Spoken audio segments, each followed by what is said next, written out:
Are Americans repressed when it comes to sex? That's what Europeans might have you believe, but judging by the way we're spending money on sex toys and every edition of the 50 Shades of Grey book, it looks like we're changing our tune when it comes to experimenting in the bedroom. In terms of a conversation about feminism, we have to address men as well.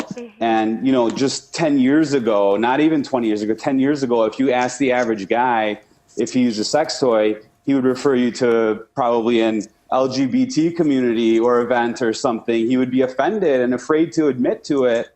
Whereas today, a lot of guys use sex toys. We've seen over a 30% increase in the last 2 years of male sex toys. And that is not just because men are okay using sex toys, but also because the industry has responded to that and created more male sex toys. There's a huge plethora of male sex toys that didn't exist even 5 years ago.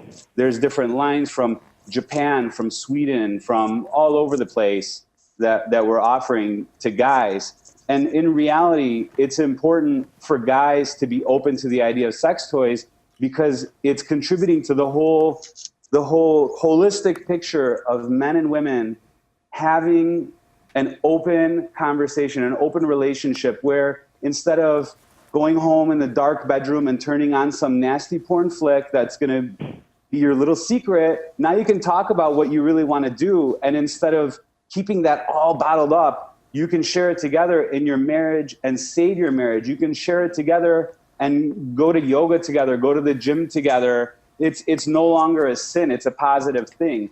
Sin stocks being always shown to rise through hard economies. This is the sin stock that's no longer a sin. And on that note, since you started Paris Intimates, how have your relationships, have they improved? Have they been enhanced since you've become such a connoisseur of the sex toy industry? That's a funny question.